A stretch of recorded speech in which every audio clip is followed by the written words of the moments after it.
하준아, 엄마가 하나님 말씀 읽어줄게.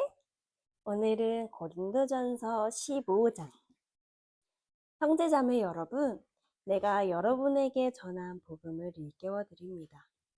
여러분은 그 복음을 전해 받았으며 또한 그 안에 서 있습니다. 내가 여러분에게 복음으로 전해드린 말씀을 헛되이 믿지 않고 그것을 굳게 잡고 있으면 그 복음을 통하여 여러분도 구원을 얻을 것입니다. 나도 전해받은 중요한 것을 여러분에게 전해드렸습니다. 그것은 곧 그리스도께서 성경대로 우리 죄를 위하여 죽으셨다는 것과 무덤에 묻히셨다는 것과 성경대로 사흘날에 살아나셨다는 것과 게바에게 나타나시고 다음에 12제자에게 나타나셨다고 하는 것입니다. 그 후에 그리스도께서는 한 번에 500명이 넘는 형제자매들에게 나타나셨는데 그 가운데 더러는 세상을 떠났지만 대다수는 지금도 살아 있습니다. 다음에 야고보에게 나타나시고 그 다음에 모든 사도들에게 나타나셨습니다. 그런데 맨 나중에 다리 차지 못하여 난 자와 같은 나에게도 나타나셨습니다. 나는 사도들 가운데서 가장 작은 사도입니다. 나는 사도라고 불릴 만한 자격도 없습니다. 그것은 내가 하나님의 교회를 박해했기 때문입니다. 그러나 나는 하나님의 은혜로 오늘의 내가 되었습니다. 나에게 베풀어 주신 하나님의 은혜는 헛되지 않았습니다. 나는 사도들 가운데 어느 누구보다도 더 열심히 일하였습니다. 그러나 이렇게 한 것은 내가 아니라 나와 함께 하신 하나님의 은혜입니다. 그러므로 나나 그들이나 할 것 없이 우리는 이렇게 전파하고 있으며 여러분은 이렇게 믿었습니다. 그리스도께서 죽은 사람 가운데서 살아나셨다고 우리가 전파하는데 어찌하여 여러분 가운데 더러는 죽은 사람의 부활이 없다고 말합니까? 죽은 사람의 부활이 없다면 그리스도께서도 살아나지 못하셨을 것입니다. 그리스도께서 살아나지 않으셨다면 우리의 선포도 헛되고 여러분의 믿음도 헛될 것입니다. 우리는 또한 하나님의 거짓되이 증언하는 자로 판명될 것입니다. 그것은 죽은 사람이 살아나는 일이 정말로 없다면 하나님께서 그리스도를 살리지 아니하셨을 터인데도 하나님께서 그리스도를 살리셨다고 하나님에 대하여 우리가 증언했기 때문입니다. 죽은 사람들이 살아나는 일이 없다면 그리스도께서 살아나신 일도 없었을 것입니다. 그리스도께서 살아나지 않으셨다면 여러분의 믿음은 헛된 것이 되고 여러분은 아직도 죄 가운데 있을 것입니다. 그리고 그리스도 안에서 잠든 사람들도 멸망했을 것입니다.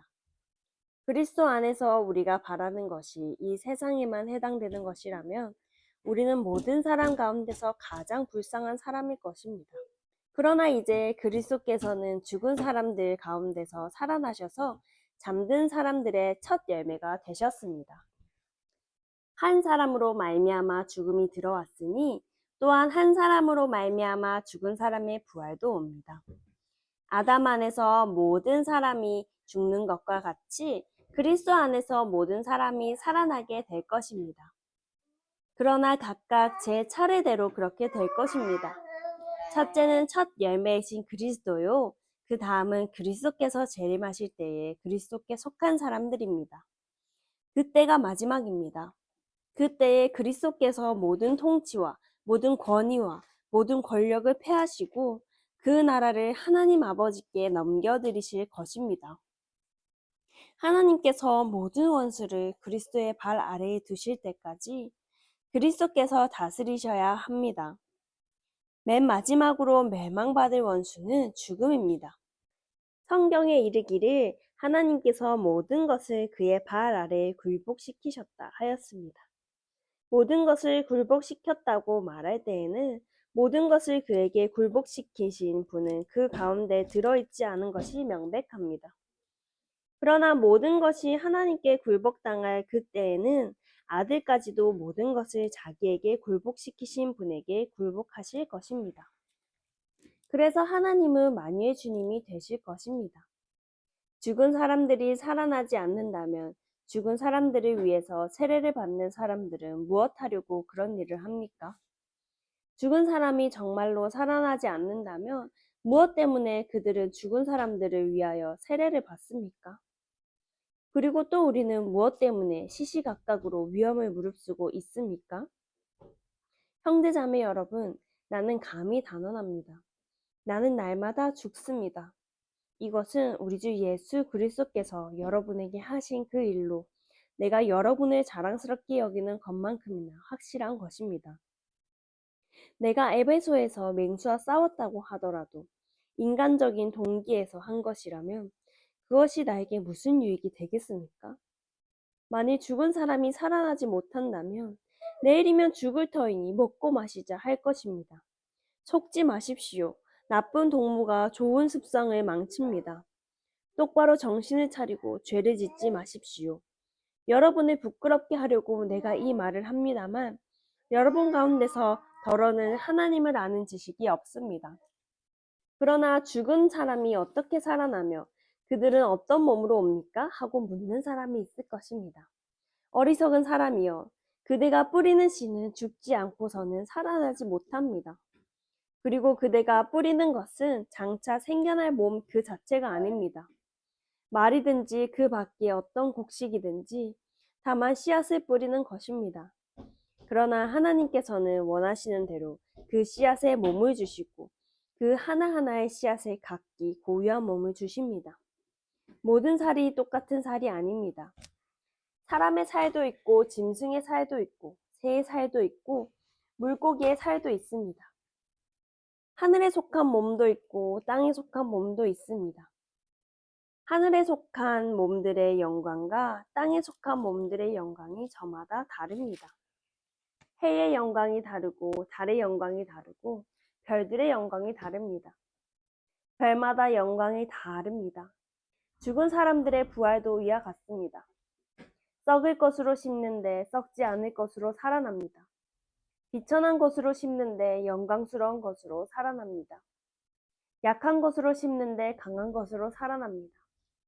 자연적인 몸으로 심는데 신령한 몸으로 살아납니다. 자연적인 몸이 있으면 신령한 몸도 있습니다. 성경의 첫사람 아담은 산 영이 되었다고 기록한 바와 같이 마지막 아담은 생명을 주시는 영이 되셨습니다. 그러나 신령한 것이 먼저가 아닙니다. 자연적인 것이 먼저요. 그 다음이 신령한 것입니다. 첫사람은 땅에서 났으므로 흙으로 되어 있지만 둘째 사람은 하늘에서 났습니다. 흙으로 빚은 그 사람과 같이 흙으로 되어 있는 사람들이 그러하고 하늘에 속한 그분과 같이 하늘에 속한 사람들이 그러합니다. 흙으로 빚은 그 사람의 형상을 우리가 입은 것과 같이 우리는 또한 하늘에 속한 그분의 형상을 입을 것입니다. 형제자매 여러분, 내가 말하려는 것은 이것입니다. 살과 피는 하나님 나라를 유산으로 받을 수 없고 썩을 것은 썩지 않을 것을 유산으로 받지 못합니다. 보십시오. 내가 여러분에게 비밀 하나 말씀드리겠습니다. 우리가 다 잠들 것이 아니라 다 변화할 터인데 마지막 나팔이 울릴 때에 눈 깜박할 사이에 호련히 그렇게 될 것입니다. 나팔 소리가 나며 죽은 사람은 썩어 없어지지 않을 몸으로 살아나고 우리는 변화할 것입니다. 썩을 몸이 썩지 않을 것을 입어야 하고 죽을 몸이 죽지 않을 것을 입어야 합니다. 썩을 이 몸이 썩지 않을 것을 입고 죽을 이 몸이 죽지 않을 것을 입을 때에 이렇게 기록한 성경 말씀이 이루어질 것입니다. 죽음을 삼키고서 승리를 얻었다. 죽음아, 너의 승리가 어디에 있느냐? 죽음아, 너의 독침이 어디에 있느냐? 죽음의 독침은 죄요. 죄의 권세는 율법입니다. 그러나 우리 주 예수 그리스도를 통하여 우리에게 승리를 주시는 하나님께 우리는 감사를 드립니다. 그러므로 나의 사랑하는 형제자매 여러분, 굳게 서서 흔들리지 말고 주님의 일을 더욱 많이 하십시오. 여러분이 아는 대로 여러분의 수고가 주님 안에서 헛되지 않습니다. 아멘. 하진이도 아멘? 아멘. 엄마 기도할게요. 전능하신 하나님 아버지 감사합니다.